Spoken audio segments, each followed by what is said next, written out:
The channel of chemology crackers. I hope आप सब लोग बहुत अच्छे हो एंड अच्छे से अपनी प्रिपरेशन जारी रखे हैं।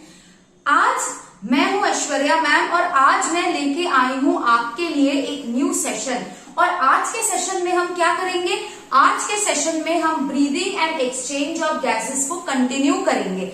लास्ट क्लासेस में हमने बहुत इंपॉर्टेंट पार्ट्स पढ़े हैं इस चैप्टर के, जहां पे breathing and exchange of gases में हमने ऑक्सी हीमोग्लोबिन डिसोसिएशन कर्व को स्टडी किया था। हमने उस कर्व से ये भी मेक आउट किया था कि किस तरीके से आपका ऑक्सीजन ट्रांसपोर्ट होता है और किस तरीके से उसी ग्राफ से पता किया था कि कार्बन डाइऑक्साइड ट्रांसपोर्ट करता है। हम बहुत ही इजी स्टोरी में ये याद रखे थे कि हीमोग्लोबिन और ऑक्सीजन के बीच में बॉन्ड कैसे होता है। इसके अलावा हम ट्रांसपोर्ट ऑफ कार्बन डाइऑक्साइड शुरू किए थे, जिसमें हमने देखा कि किस तरीके से बोर इफेक्ट और हैम्बर्गर्स फेनोमेना आपके ऑक्सीजन ट्रांसपोर्ट में मदद कर रहा है। आज के क्लास में हम इसको रिवीजन करेंगे, थोड़ा फर्दर इसको स्टडी करेंगे। लेकिन आज का क्लास समझने के लिए क्या जरूरी है कि आप पिछले दिन का वीडियो जरूर देख के आए। केमोलॉजी क्रैकर सर्च करें यूट्यूब में, वहां से भी आपको चैनल का प्लेलिस्ट मिल जाएगा। और इजी करने के लिए नीचे डिस्क्रिप्शन बॉक्स में मैं लिंक डाल दूंगी लेक्चर का, वहां से आप देख सकते हैं। और इधर आई बटन में भी आप क्लिक करके देख सकते हैं। ओके, ऑल राइट स्टूडेंट्स, चलो तो आज हम लोग स्टार्ट करने वाले हैं आपका breathing and exchange of gases का नेक्स्ट पोर्शन।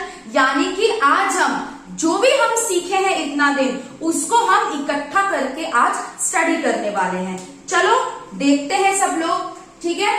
तो आज हम लोग, मेरा चैप्टर है breathing and exchange of gases. ये और एक दो लेक्चर में खत्म हो जाएगा, so you can have the perfect one chapter, right. चलो अब breathing and exchange of gases में हमने लास्ट के कुछ क्लासेस में ऑक्सीजन हीमोग्लोबिन डिसोसिएशन कर्व को स्टडी किया था। हमने शिफ्ट टू राइट और शिफ्ट टू लेफ्ट का मतलब भी समझा था। आज हम लोग इस क्लास को फर्दर यूज करेंगे by studying alveoli, tissue and the blood in detail, ठीक है। Let's do it. चलो, ये मैंने एक घर बना लिया। ये घर आपके एल्वियोली का है। ये मैंने दूसरा घर बना लिया। ये दूसरा घर आपके ब्लड का है। और यहां पे मैंने ये तीसरा घर बना लिया। ये तीसरा घर आपके टिश्यू का है, ठीक है। So this is your alveoli, right. This is your blood and this is your tissue, ठीक है। अब हम इसमें स्टडी करने वाले हैं कि क्या हुआ। पहली बात तो एल्वियोली में ऑक्सीजन आया, ठीक है। एल्वियोली में ऑक्सीजन ने एंटर मारा। अब इस एल्वियोली में ये ऑक्सीजन जो है ना, इस एल्वियोली में ये ऑक्सीजन किस तरीके से ट्रांसपोर्ट होगा? With the help of haemoglobin. तो एल्वियोली में हीमोग्लोबिन और ऑक्सीजन के बीच में बॉन्ड बना, दैट इज ऑक्सी हीमोग्लोबिन। ये ऑक्सी हीमोग्लोबिन आपका ब्लड में चला गया थ्रू आरबीसी। देखो ये HbO2 है, जा रहा है आरबीसी के थ्रू, और ये आपका ट्रांसफर हो गया टिश्यू में। टिश्यू में केवल और केवल ऑक्सीजन गया और यहां पे आपका डिसोसिएशन हुआ। डिसोसिएशन यानी कि आपका जो HbO2 है, ये Hb और O2 में ब्रेकअप किया, ठीक है। और ये ऑक्सीजन आपका यहां चला गया। ये तो बहुत सिंपली हमने देखा। क्या एल्वियोली में ऑक्सीजन का पार्शियल प्रेशर ज्यादा था? बिल्कुल, यहाँ पे ऑक्सीजन का पार्शियल प्रेशर ज्यादा था। क्या टिश्यू में ऑक्सीजन का पार्शियल प्रेशर ज्यादा था? नहीं भाई, टिश्यू में ऑक्सीजन का पार्शियल प्रेशर कम था। तो किस तरीके से हम ये बाइंडिंग करेंगे? बहुत इजी वे में हम बात करते हैं अब कार्बन डाइऑक्साइड की। कार्बन डाइऑक्साइड क्या किया? कार्बन डाइऑक्साइड यहां रेस्पिरेशन के थ्रू प्रोड्यूस हो रहा था, ठीक है। कार्बन डाइऑक्साइड टिश्यू में रेस्पिरेशन के थ्रू आया है, ठीक है। अब यहाँ पे टिश्यू में partial pressure of carbon dioxide ज्यादा है, क्योंकि यहीं पे कार्बन डाइऑक्साइड का प्रोड्यूस हो रहा है थ्रू रेस्पिरेशन, राइट। चलो, तो कार्बन डाइऑक्साइड यहाँ पे प्रोड्यूस हो रहा है। अब क्या हो रहा है, ये कार्बन डाइऑक्साइड आपके ब्लड तक कैसे जाएगा? ये कार्बन डाइऑक्साइड आपके, ये आरबीसी है ना, ये क्या है, ये आपका आरबीसी है। ये कार्बन डाइऑक्साइड आपके आरबीसी के अंदर क्या गुल खिलाएगा, क्या करेगा ये आरबीसी के अंदर जाके? कार्बन डाइऑक्साइड आरबीसी के अंदर जाके क्या बनाएगा? बाइकार्बोनेट आयंस और H+ आयंस, हाई है ना, बाइकार्बोनेट आयंस और H+ आयन में यही लिख रही हूं, क्या बनाएगा? बाइकार्बोनेट आयंस और H+ आयंस, ये आपका बनाया, ठीक है। इसको मैं ना दूसरे तरीके से आपको दिखा रही हूँ, रुकिए, ये आरबीसी यहां नहीं लिखती हूं, नहीं तो दिखेगा नहीं बच्चों को, है ना। अब मैं यहाँ पे, ठीक है, कार्बन डाइऑक्साइड इसके अंदर गया, इसके साथ जाके ये किसके साथ रिएक्ट किया आरबीसी के अंदर? वाटर के साथ जाके, ये आपका आरबीसी है, और क्या बनाया? बाइकार्बोनेट आयंस और H+ आयंस, ठीक है, बाइकार्बोनेट आयंस और H+ आयंस। अब यहाँ पे ये जो H+ आयन बना था, है ना, यहाँ पे जो ये H+ आयंस बना है, ये H+ आयंस, ये क्या करेंगे? यही H+ आयंस आपका रिस्पॉन्सिबल है ऑक्सीजन को क्या करना? फ्री करना। क्यों? क्योंकि ये H+ आयंस जब कार्बन डाइऑक्साइड ने बनाया तो ये H+ आयंस क्या किया? ये H+ आयंस HbO2 के साथ जाके रिएक्ट किया, जिससे HHB बना और आपका ऑक्सीजन चला गया। यही ऑक्सीजन आपका यहाँ पे है। अब ये जो H+ आयंस यहाँ पे इंक्रीज हुआ, मैंने ऑक्सीजन हीमोग्लोबिन डिसोसिएशन कर्व में इसको समझाया था कि H+ आयंस अगर बढ़ेगा तो आपका pH डिक्रीज होगा, कर्व शिफ्ट टू राइट होगा, और आपका जो ऑक्सीजन है ये आपके टिश्यू में चला जाएगा, है ना। यही चीज मैंने H+ आयंस का वो बोला था। अब क्या हो रहा है, H3 आयन यहाँ पे फॉर्म हुआ, बहुत अच्छी बात है। अब हम देखते हैं कि एल्वियोली में क्या होता है। अब हम क्या देखेंगे कि एल्वियोली में क्या होता है, what is happening in the alveoli, ठीक है। चलो, अब यहाँ पे बाइकार्बोनेट आयन जैसे ही बनते हैं, ठीक है, यहाँ पे बाइकार्बोनेट आयन जैसे ही बनते हैं, ये बाइकार्बोनेट आयन एस्केप करते हैं, है ना।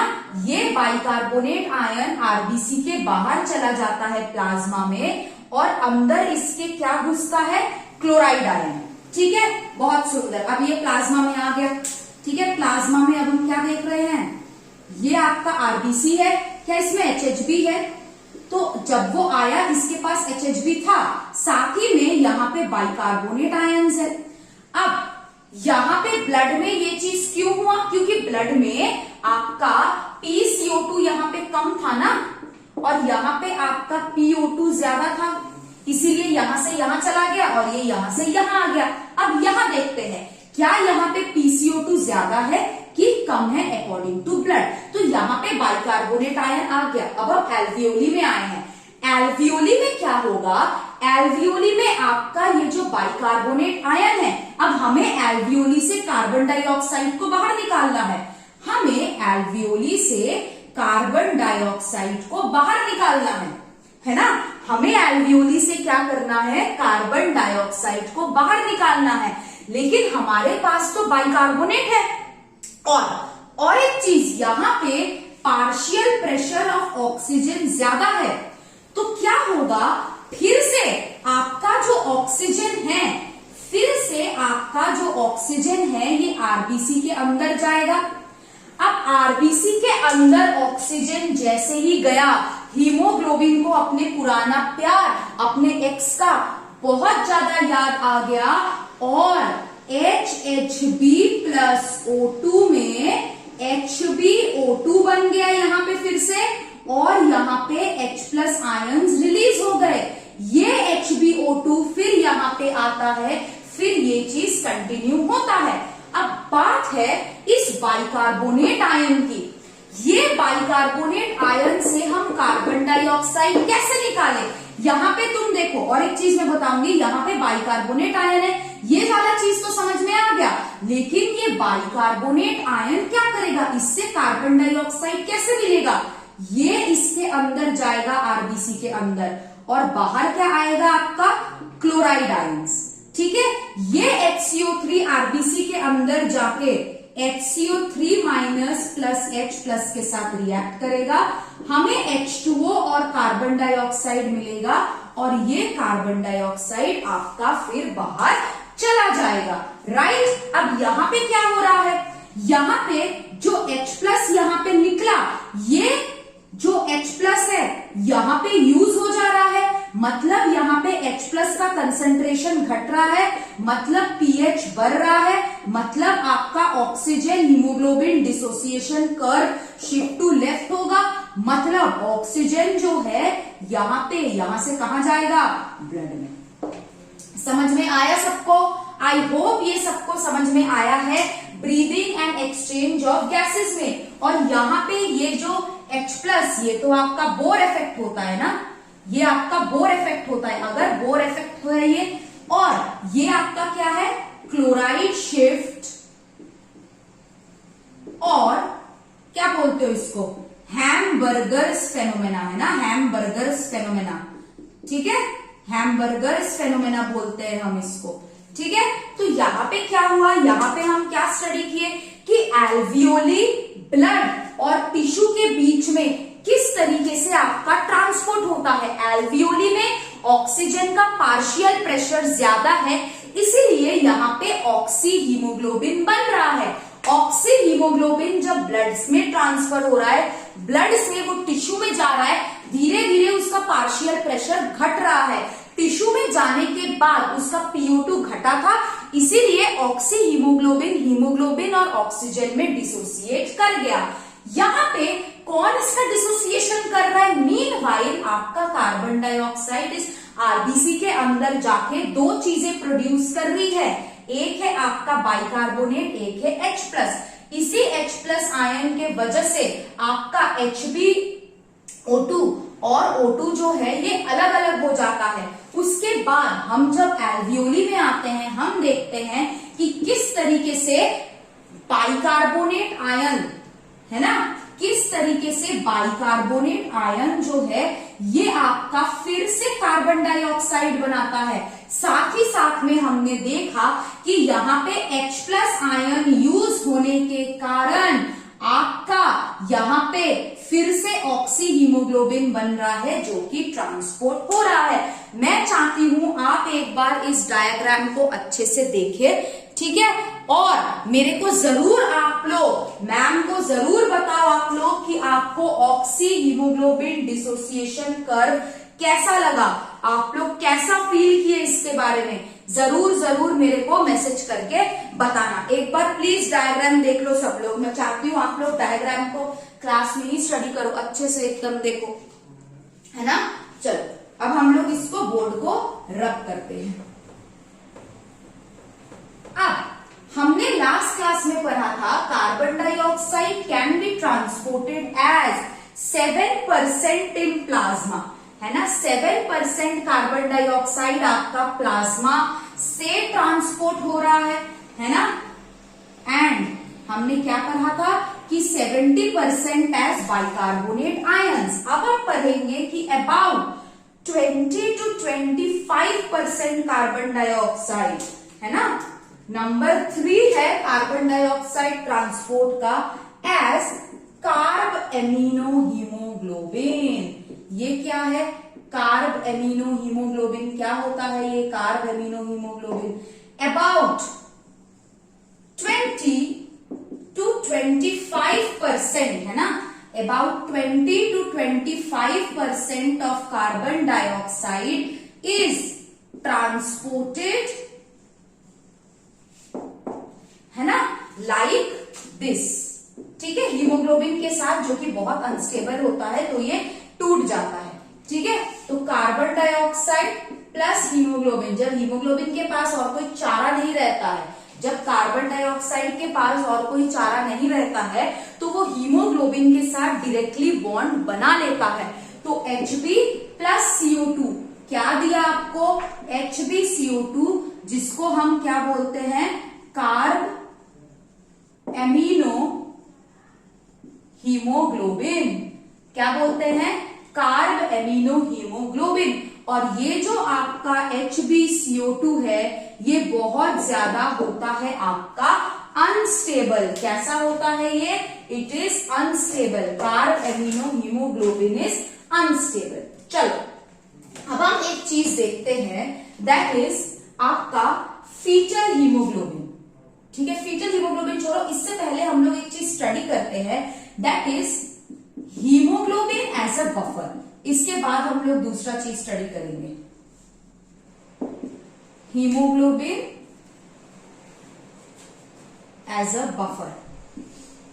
ठीक है, हीमोग्लोबिन एज अ बफर में हम क्या देखेंगे कि जैसे जैसे आपका H plus ions carbon dioxide से रिलीज होता है, जैसे जैसे आपका H plus ions carbon dioxide से रिलीज होता है, वैसे वैसे क्या होता है? अगर आपका ब्लड का पीएच कितना है? ब्लड का पीएच 7.4 के आसपास होता है ना? तो आपका जो हीमोग्लोबिन है ये किस तरीके से काम करता है? It works as a buffer. How? जब आपका कार्बन डाइऑक्साइड है ना, जब आपका कार्बन डाइऑक्साइड आपके आरबीसी में एंटर करके बाइकार्बोनेट आयंस और H प्लस आयंस बनाया था, ये H प्लस आयंस आपके ब्लड को क्या करता है? आपके ब्लड को ये एसिडिक बनाता है। लेकिन हीमोग्लोबिन इसके साथ बाइंड करके इसमें HHB बना देता था, जिसके वजह से ब्लड का पीएच क्या हो जाता था? ब्लड का पीएच आपका न्यूट्रलाइज्ड रहता था।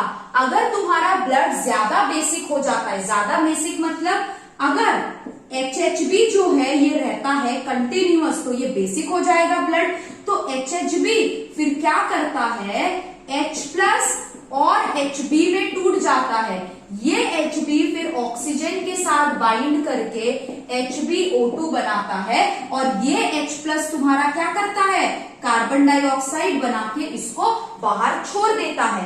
तो आपका जो हीमोग्लोबिन है it is acting as a buffer. यहाँ पे ये क्या बनाया? यहाँ पे ये एसिड हीमोग्लोबिन बनाया। ठीक है, अगर ये नहीं बनाता तो ब्लड का पीएच एसिडिक हो जाता। अगर HHB कंटिन्यूअस रहता तो ब्लड का जो है ज्यादा बेसिक हो जाता। तो ये क्या कर रहा है? ये यहाँ पे ब्लड को एसिडिक होने में बता रहा है, प्रिवेंट्स एसिडिटी ऑफ ब्लड। ठीक है, ब्लड का एसिडिक नेचर नहीं वो कर रहा है। इसमें क्या कर रहा है? It prevents blood from getting basic. ठीक है, so it prevents blood from getting more basic. ठीक है, इसको सब लोग देखो, फिर हम लोग हैल्डेन इफेक्ट स्टडी करेंगे। व्हाट इज हैल्डेन इफेक्ट ये हम देखेंगे। इसको एक बार देख लो सब लोग। चलो सब लोग देख लिए हो ये चीज। चलो हम आगे बढ़ते हैं इसको लेके। अब हम नेक्स्ट जो हम देखेंगे दैट इज हैल्डेन इफेक्ट। क्या देखेंगे हम?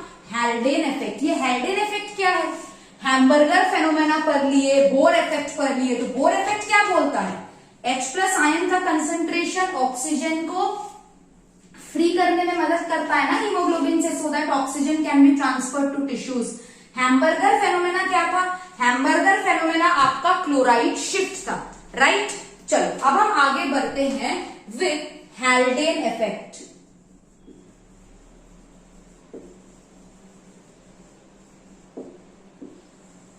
अब हम लोग पढ़ेंगे what is Haldane effect. Haldane effect बोलता है the amount of carbon dioxide transported in blood markedly affects the degree of oxygenation. Haldane effect क्या बोलता है? The amount of carbon dioxide transported in blood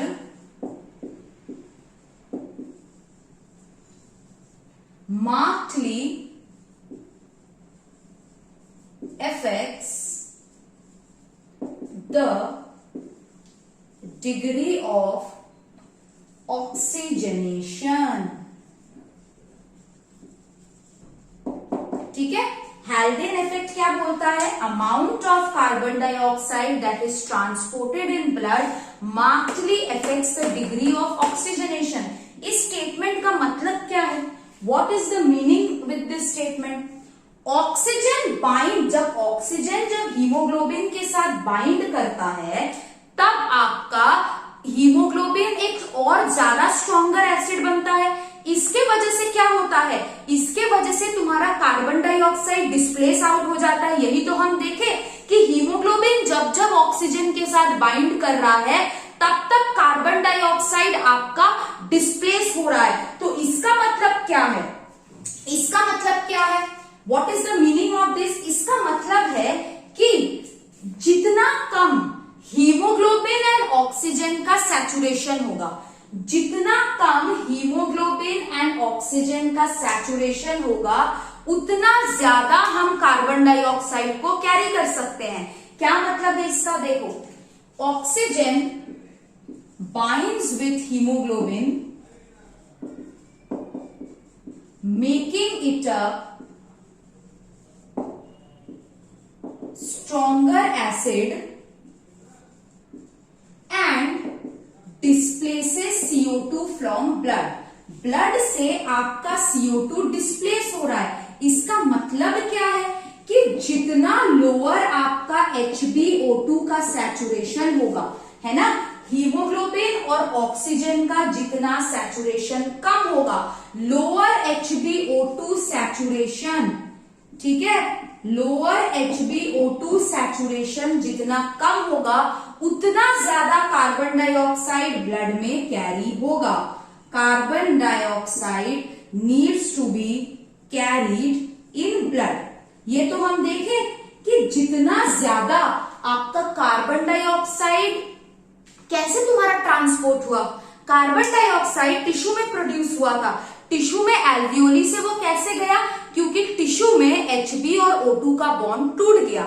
फिर आपका ब्लड में जब alveoli में गया उधर आपका HbO2 का फिर से ज्वाइन हो गया, जिसके वजह से आपका कार्बन डाइऑक्साइड एल्वियोली से बाहर चला गया. तो हेल्डेन इफेक्ट क्या बोलता है? The amount of carbon dioxide which needs to be transported outside of the body, it depends on oxygenation. कि कितना हीमोग्लोबिन आपके ऑक्सीजन के साथ बाइंड है.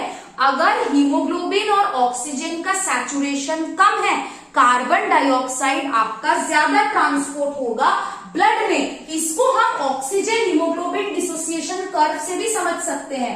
जब आपका 75% सैचुरेशन होता है तब केवल 3 आयरन मॉलिक्यूल्स हीमोग्लोबिन के फिल्ड होते हैं और एक आपका एम्प्टी होता है. तो यहाँ पे जब हीमोग्लोबिन अनसैचुरेटेड है, 75% केवल सैचुरेटेड है, तो ये फिर से लंग्स में जाता है ना. लंग्स में जाके वापस जब ये आएगा ये एक ऑक्सीजन लेके आएगा.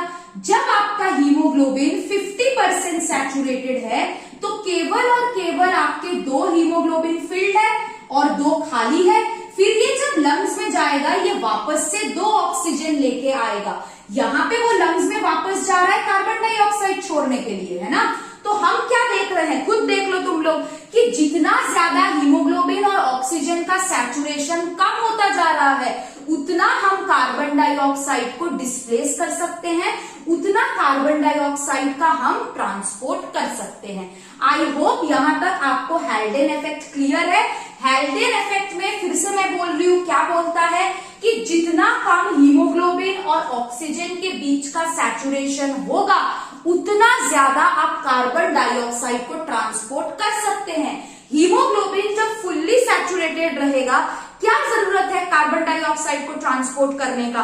हीमोग्लोबिन में पूरी तरीके से ऑक्सीजन है, लेकिन जब धीरे धीरे हीमोग्लोबिन और ऑक्सीजन के बीच का बॉन्ड टूटता है, धीरे धीरे ऑक्सीजन जब हीमोग्लोबिन रिलीज करने लगता है तब सैचुरेशन धीरे धीरे घटता है. और धीरे धीरे अगर सैचुरेशन घटेगा तो हीमोग्लोबिन लंग्स में वापस जाएगा, कार्बन डाइऑक्साइड को छोड़ आएगा और फिर से ऑक्सीजन को लेके आएगा। यही आपका हैल्डेन इफेक्ट था।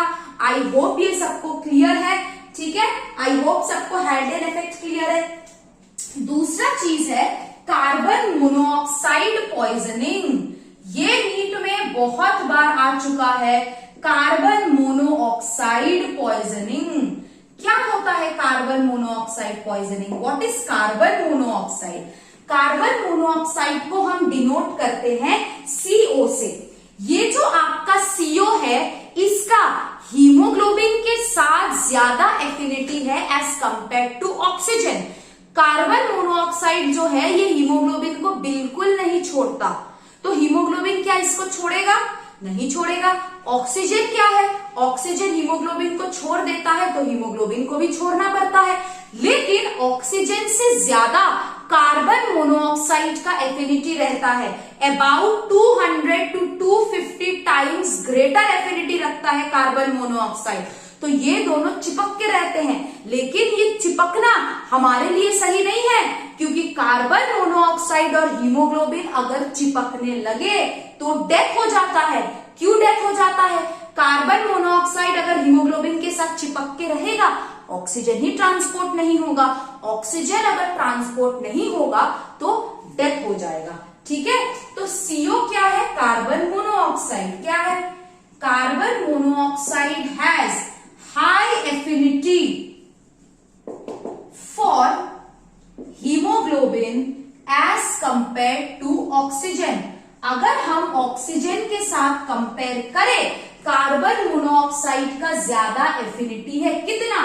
About 200 to 250 times greater affinity than oxygen. तो क्या हीमोग्लोबिन ऑक्सीजन के साथ बाइंड करेगा? नहीं। जब हीमोग्लोबिन के पास कार्बन मोनोऑक्साइड होगा तो हीमोग्लोबिन क्यों करेगा इसके साथ बॉन्डिंग? हीमोग्लोबिन नहीं करेगा, ठीक है। चलो, तो क्या होगा?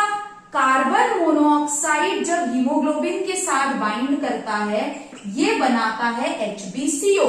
What is HbCO? It is carboxy haemoglobin and it is a very stable compound. इसीलिए ये लोग टूटते भी नहीं हैं, बहुत ज्यादा स्टेबल कंपाउंड होता है कार्बोक्सी हीमोग्लोबिन। अब क्या होता है? अगर तुम्हारा कार्बोक्सी हीमोग्लोबिन बना तो क्या होता है? एस्फाइक्सिया। एस्फाइक्सिया क्या होता है? सफोकेशन। क्यों सफोकेशन होता है आदमी को अगर उसके बॉडी में कार्बन मोनोऑक्साइड चला जाता है? क्योंकि हाइपर कैप्निया हो जाता है। What is hypercapnia? Hypercapnia का मतलब है कार्बन डाइऑक्साइड बॉडी में इंक्रीज करेगा। Tissue continuously carbon dioxide produce कर रहा है। अगर कार्बन डाइऑक्साइड आपका इंक्रीज करेगा बॉडी में, तो ये आपका क्या पैदा करेगा? सफोकेशन, क्योंकि ऑक्सीजन ही नहीं आ रहा है। ऑक्सीजन क्यों नहीं आ रहा है? क्योंकि हीमोग्लोबिन के साथ कार्बन मोनोऑक्साइड जुड़ा हुआ है। तो ये क्या करता है? ये ऑक्सीजन का ट्रांसपोर्ट को बिल्कुल लेस करते करते पूरा जीरो कर देता है। इसके वजह से आपका कार्बन डाइऑक्साइड बढ़ते रहता है, which leads to death. Even है ना 1% ऑफ कार्बन डाइऑक्साइड, ये याद रखना, इवन 1% ऑफ कार्बन मोनोऑक्साइड और 0.7 millimetre Hg of carbon dioxide is लीदल। लीदल मतलब पॉइजनस, ठीक है। इसके वजह से आपका जो ब्लड का कलर है ये कैसा हो जाता है? अगर आपके बॉडी में कार्बन डाइऑक्साइड एक्यूमुलेट करता है, ब्लड का कलर डार्क रेड और चेरी रेड हो जाता है ना।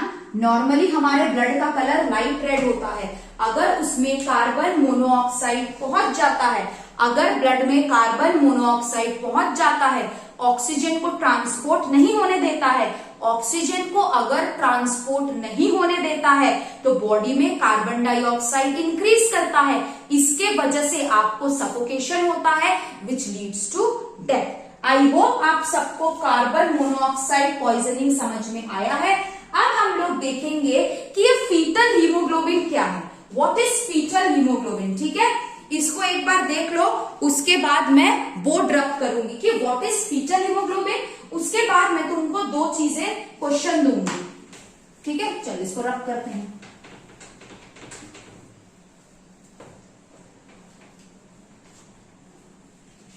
After finishing of this chapter हम 2 सेशन रखेंगे।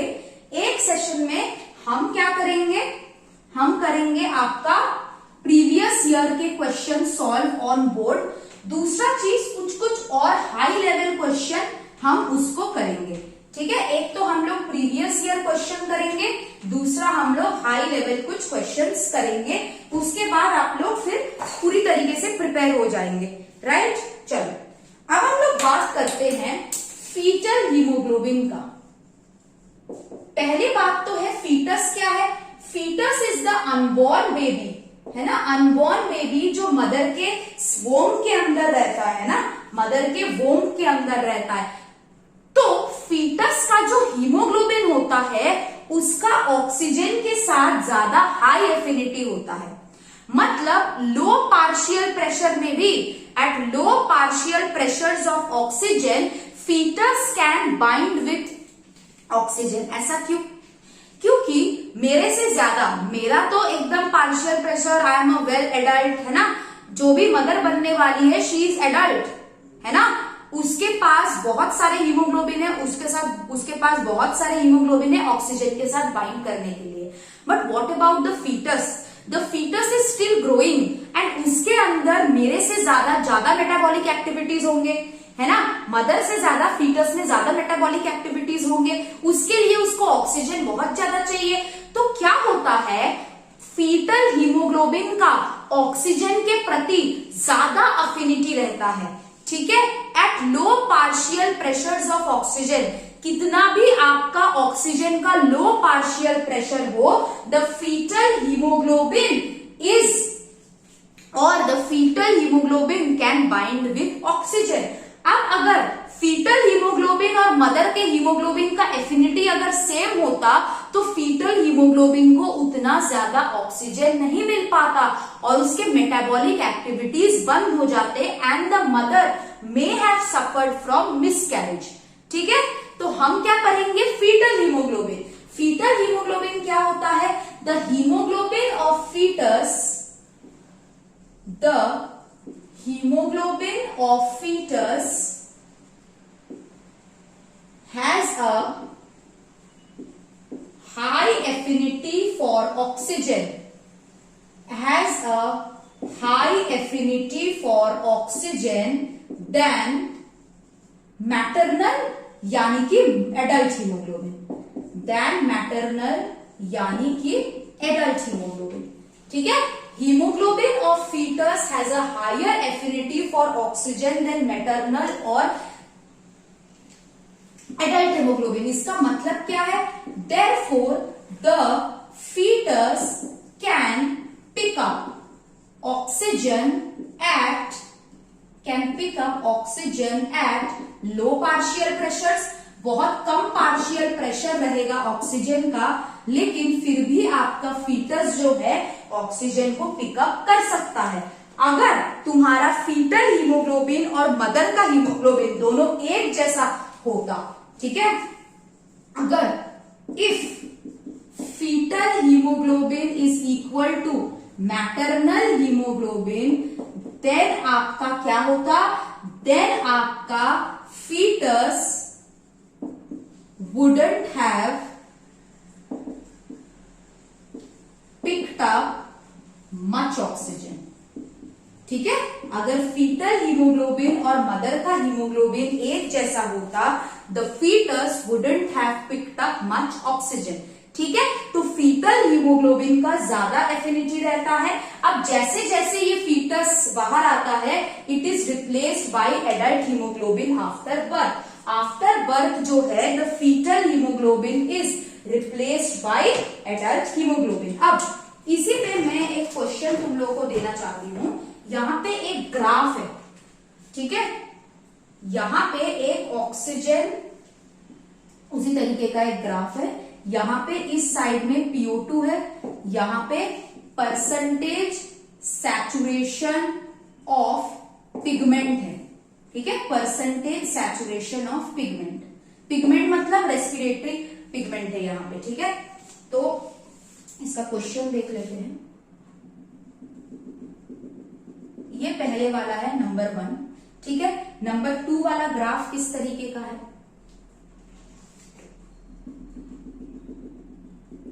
ये है तुम्हारा नंबर 2, ठीक है।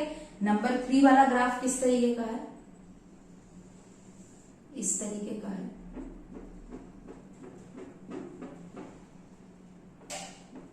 ठीक है। नंबर 5 वाला ग्राफ किस तरीके का है, ठीक है, इस तरीके का है।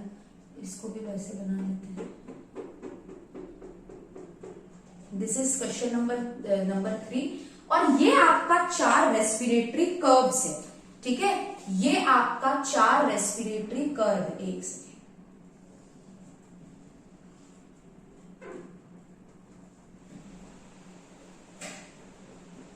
ये आपका इस तरीके से 4 रेस्पिरेटरी कर्व्स है। अब आपको यहां पे 4 ऑप्शन दिया जाएगा, जैसा कि होता है कि आपको ये 4 कर्व को आइडेंटिफाई करना पड़ेगा।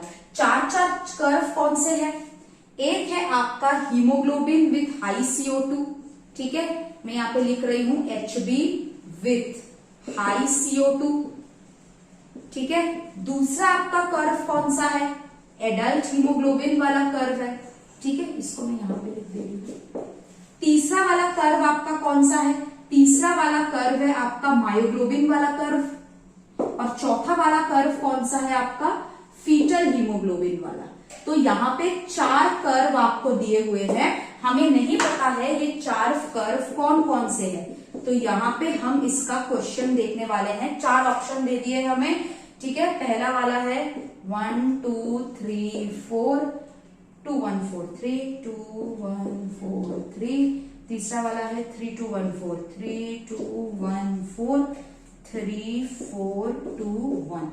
तो ये आपके चारों ऑप्शन दिए हुए हैं, ये आपका क्वेश्चन है।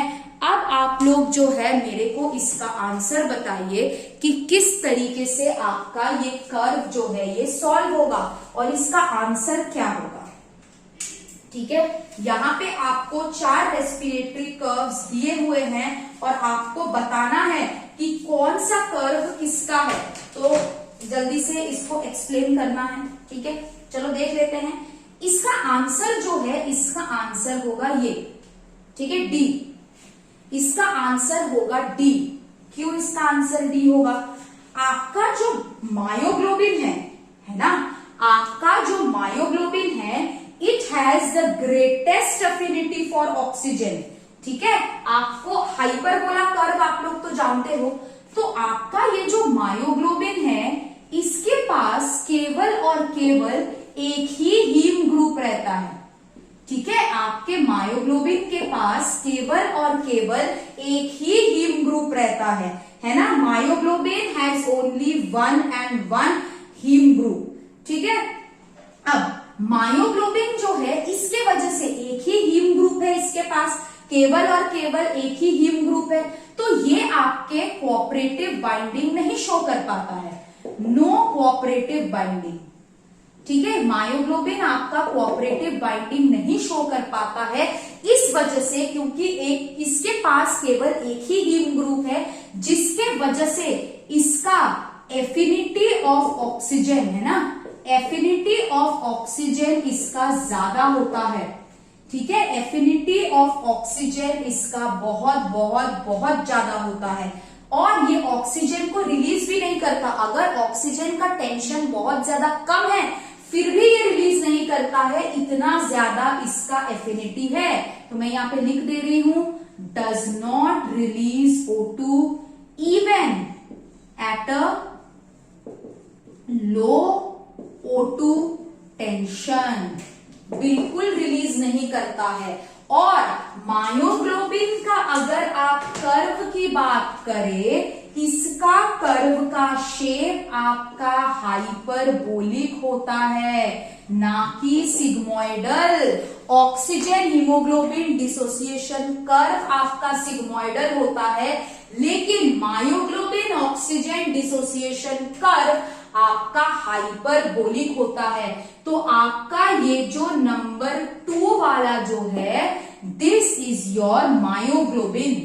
ठीक है, अब हम बात करते हैं नंबर 1 आपका फीटल हीमोग्लोबिन है, नंबर 4 आपका एडल्ट हीमोग्लोबिन है। जैसा कि मैंने आपको बताया था, फीटल हीमोग्लोबिन का सबसे ज्यादा ऑक्सीजन एफिनिटी रहता है देन आपका एडल्ट हीमोग्लोबिन, क्योंकि फीटल हीमोग्लोबिन जो है it can bind to oxygen at very low partial pressures. तो नंबर 1 आपका फीटल हीमोग्लोबिन है। अब बात करते हैं एडल्ट हीमोग्लोबिन का और haemoglobin with high carbon dioxide.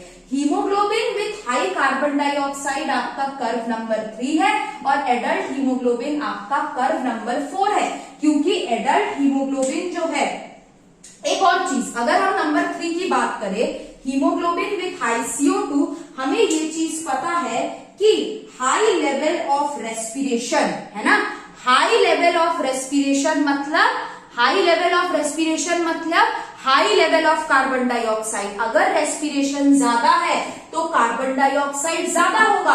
अगर आपका रेस्पिरेशन ज्यादा है और आपका कार्बन डाइऑक्साइड ज्यादा है, क्या हीमोग्लोबिन और ऑक्सीजन के बीच में बॉन्ड बनेगा कि टूटेगा?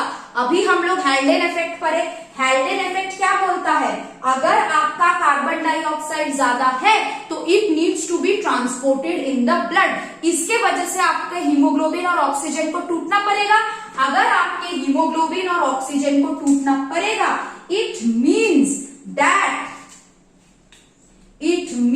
दैट आपका नंबर 3 वाला graph HB with high CO2 है, just because of the reason that at high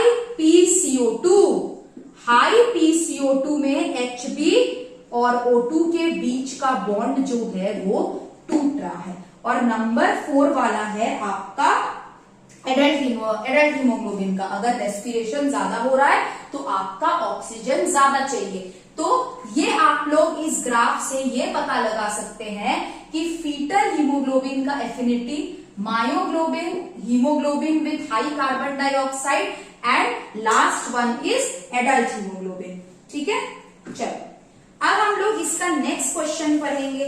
next question जो है ये आप लोग कर लेंगे। ठीक है, इधर मैं कर रही हूं। नेक्स्ट क्वेश्चन भी एक ग्राफ के ऊपर बेस्ड है। ठीक है, होप आपको ये ग्राफ समझ में आया कि क्या हो रहा है 1, 2 और 3 और 4 में मायोग्लोबिन का क्या हो रहा है।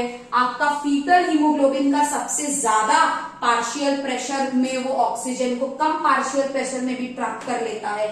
जब haemoglobin with high carbon dioxide होता है तब डिसोसिएशन होता है, तब कर नीचे की तरफ आ जाता है। अब हम लोग नेक्स्ट पढ़ेंगे। नेक्स्ट क्वेश्चन जो है, यहां पे आपको पता लगाना है कि मायोग्लोबिन है ना, मायोग्लोबिन का कर्व कौन सा है। ठीक है, मायोग्लोबिन का कर्व कौन सा है? ये आपका एक कर्व है A, ये 2 कर्व है आपका C और D, और ये आपका कर्व है B। तो यहां से ABCD में आपको पता लगाना है विच कर्व इज फॉर मायोग्लोबिन। कौन सा कर्व आपका मायोग्लोबिन के लिए है? अभी मैंने क्या बोला था कि मायोग्लोबिन जो है इसके कर्व का शेप आता है आपका हाइपरबोला। तो आपका A जो है ये आपका मायोग्लोबिन का कर्व है। बहुत सारे बच्चों को अभी तक ये नहीं पता होगा मायोग्लोबिन क्या है। आप लोग उनका मसल जो कॉन्ट्रैक्शन होता है ना, मसल कॉन्ट्रैक्शन के समय ऑक्सीजन की जरूरत पड़ती है।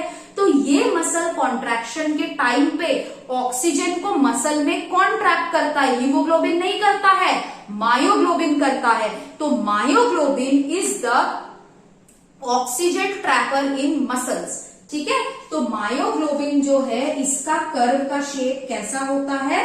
Hyperbola. So A is the answer. ठीक है, आई होप यहां तक सबको समझ में आ गया है, यहां तक कोई दिक्कत नहीं है ना। हम लोग और इस तरीके के क्वेश्चंस करेंगे जैसे जैसे हमारा चैप्टर का एंड हो जाएगा।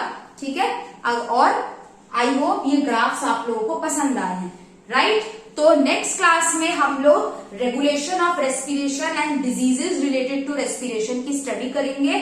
आप लोग काइंडली यहां तक प्लीज पढ़ के आइएगा, और अगर आपको ये क्लास समझ में आया है, यहां से आपको जरा सा भी नॉलेज मिला है, तो आप लोग काइंडली चैनल को सब्सक्राइब करें, लाइक करें एंड शेयर करें। Okay, thank you, bye bye, happy study.